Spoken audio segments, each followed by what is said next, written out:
சாந்தி. 8/5/2025 காலை முரளி. ஓம் சாந்தி. பாப் தாதா மதுவனம். சாராம்சம்: இனிய குழந்தைகளே, ஆத்ம உணர்வு உடையவராகி தந்தையை நினைவு செய்தால் நீங்கள் யோக சக்தியை சேமிப்பீர்கள். யோக சக்தியினால் உங்களால் முழு உலக ராஜ்யத்தையும் அடைய முடியும். கேள்வி: குழந்தைகளாகிய உங்கள் எண்ணங்களிலும் கனவுகளிலும் இல்லாத எந்த ஒரு விடயம் இப்பொழுது நடைமுறையில் இடம்பெற்றுள்ளது? பதில்: நீங்கள் கடவுளுடன் ராஜயோகத்தை கற்று உலக அதிபதிகள் ஆகுவீர்கள் என்றோ, அல்லது இந்த கல்வியை நீங்கள் ராஜ்யம் ஒன்றை கோருவதற்காக கற்பீர்கள் என்றோ நீங்கள் ஒருபொழுதும் எண்ணவோ அல்லது கனவு காணவோ இல்லை. சர்வ சக்திவானிடமிருந்து நீங்கள் சக்தியை பெற்று சத்தியயுக ராஜ்யத்தின் ஆட்சிக்கான உரிமையை கோருகின்றீர்கள் என்ற முடிவற்ற சந்தோஷம் உங்களுக்கு இப்பொழுது உள்ளது. ஓம் சாந்தி. தாரணைக்கான சாராம்சம்: 1. உங்களால் ஸ்ரீலக்ஷ்மியாகவும் ஸ்ரீ நாராயணனாகவும் ஆக முடியுமா என்று நீங்கள் உங்களையே சோதித்து பாருங்கள். உங்களுக்குள் எந்த விகாரமாயினும் உள்ளதா?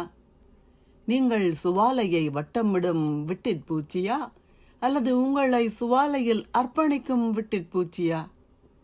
தந்தையின் கௌரவம் இழக்கப்படும் வகையில் உங்கள் பண்புகள் இல்லைத்தானே என்பதை சோதித்து பாருங்கள். 2. எல்லையற்ற சந்தோஷத்தில் நிலைத்திருப்பதற்கு அதிகாலையில் பெருமளவு அன்புடன் தந்தையை நினைவு செய்வதுடன் நன்றாக படியுங்கள். கடவுளே உங்களுக்கு கற்பித்து உங்களை அதி மேன்மையான மனிதர்கள் ஆக்குகின்றார். நீங்கள் சங்கம யுகத்தில் இருக்கின்றீர்கள் என்ற போதையை பேணுங்கள். ஆசீர்வாதம்: நீங்கள் அனுபவ ரூபம் ஆகி சகல நற்குணங்கள் என்ற உங்களின் அனுபவத்தால் தந்தையை வெளிப்படுத்துவீர்களாக. நீங்கள் தந்தையை பற்றி பாடுகின்ற நற்குணங்கள் எல்லாவற்றிலும் அனுபவசாலியாகுங்கள். தந்தை ஆனந்த கடலாக இருப்பதை போல் ஆனந்த கடலின் அலைகளில் பயணம் செய்யுங்கள். உங்களுடன் தொடர்பில் வருகின்ற எவருக்கும் ஆனந்தம், அன்பு, சந்தோஷம், சகல நற்குணங்களின் அனுபவத்தை வழங்குங்கள். இந்த முறையில் சகல நற்குணங்களின் சொரூபம் ஆகுங்கள். தந்தையின் ரூபம் உங்களின் ஊடாக வெளிப்படுத்தப்படும். ஏனென்றால் மகாத்மாக்களான உங்களால் மட்டுமே உங்களின் அனுபவ ரூபங்களாலேயே பரமாத்மாவை வெளிப்படுத்த முடியும்.